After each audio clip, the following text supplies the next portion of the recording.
I want to know from you, Nivriti, to begin with, workers have been trapped inside the tunnel for 13 days now. How long do you think it's going to take before they're finally rescued?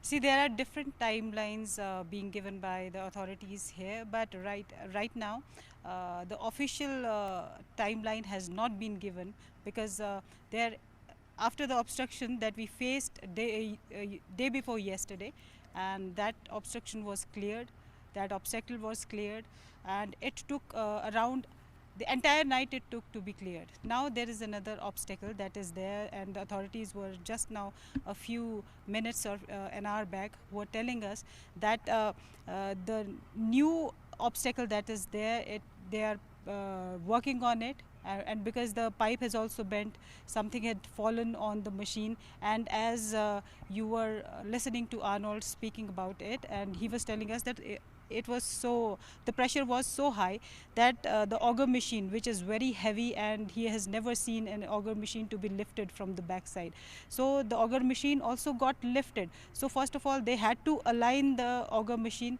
That took around 2 to 3 hours to align it, and until yesterday night when we were here, up to 10 p.m. it was not aligned. After that they were working on the alignment of the machine and they got it aligned, but still the drilling has not begun.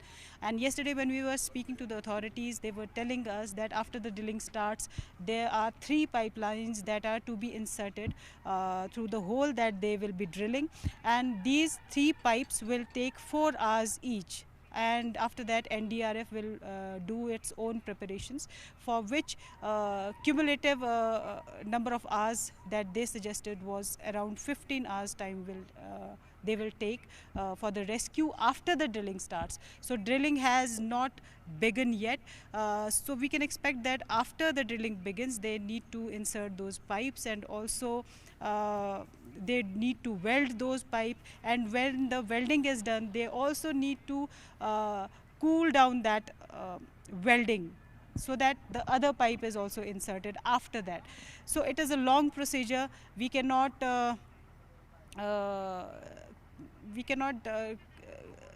tell about the timelines. We cannot say how much time will it take for the workers to come out.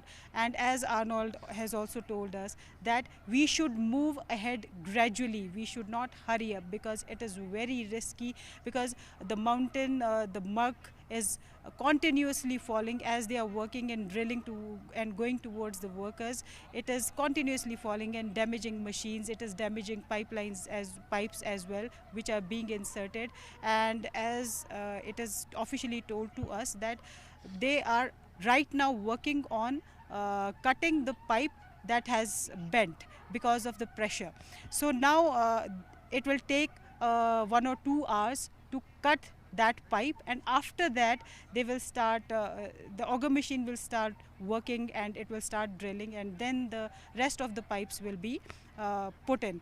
Now what has happened, the authorities were telling us that they had moved in up to 48 meters. Now because they had to cut the pipe, the distance has again come back to 46 meters. So earlier yesterday they were telling us that 46.8 meters has already been drilled and digged, through which they are inserting pipes, and after that work got stalled due to that obstacle that had come in the way of the machine. But now we can expect, they were earlier telling us that the drilling will start at 11:30 a.m. but it hasn't started yet. So to give a timeline or to give a deadline, it is very difficult to give a deadline right now. Right. Nivriti, I also want to know from you, what is it about the site, particularly that the experts, including international tunnel expert Arnold Dix, like you also spoke to him, haven't been really able to figure out. One of the reasons that was given to us was it is because of the loose soil. Is there more to it? What is it about the site? Look, everybody is talking about this is the Himalayan region, of course, and it is very fragile. They are very young mountains. The Indian tectonic plates and the Eurasian tectonic plates are here, and they keep on colliding. And whenever they collide, the Himalayan mountains keep on growing. With the collision, they get fragile also. So, in Uttarakhand especially, the area that is fragile is more than the area that is very strong. So here also it seems that this area has some loose soil and it is continuously falling. And another reason that can be there, as Arnold told us, though it has to be said by the authorities to us, until then it is just a assumption. So Arnold was telling us that there is, when we put a structure, the strengthening structure that had fallen, there was some problem in that structure. The shape was not correct as he suggested. So that is also to be investigated. Might be there is some flaw with the structure as well, but this is all to be investigated. We cannot say anything about it right now, but one of the reasons, and it is a very strong reason, when you build in the Himalayas, you have to be sensitive towards the Himalayas, and you have to respect the mountains, and because they are very young mountains, very fragile mountains, and you need to have a discussion. Arnold was telling me that you need to discuss with the mountains. When you plan something like this, you need to discuss it with the mountains. You cannot just do what you want to do. You have to discuss it with the mountains, and mountains will tell you what you need to do. So maybe there was something lacking here. Right. Nivriti, finally, before I let you go, I want to know from you, what is the health condition of the trapped workers? About the health condition, yesterday Chief Minister of Uttarakhand and General V.K. Singh, they both of them spoke to the workers inside. So they sounded okay, but they are there inside for last more than 12 days without sunlight. Of course, sunlight is very important for human beings, and you must have heard and you must have interviewed psychologists many a times saying that due to lack of sunlight you get depressed. So there are chances that they are a bit worried and depressed also, but yesterday when the Chief Minister spoke to them, and he told them that the Prime Minister is also inquiring about their well-being. So these are small things that make them hopeful, and of course not very happy, but there is a small amount of happiness that this gesture gives to them and keeps their morale boosted.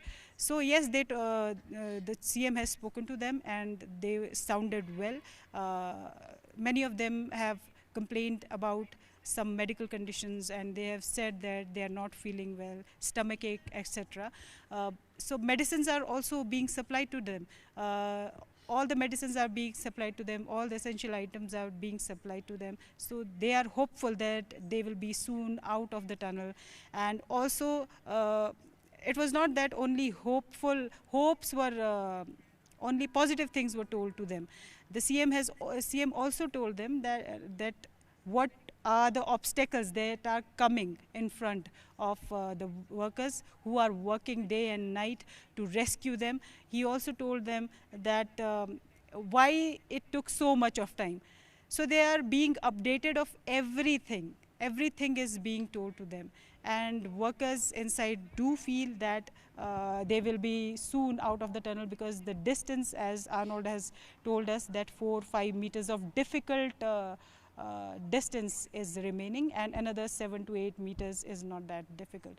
So once they cover this 5 meters, earlier authorities were telling us that 40 to 50 meters of the distance is very difficult, because it is sensitive, because the muck is falling continuously on the machine, on the pipelines. So everything is being told to them, and they are very positive. It is also told to them that it is not very far away that they will be out of this tunnel, Right. where they are stuck for more than 12 days now. They are hopeful, authorities are hopeful, everybody here is hopeful. You can see the ambulances here.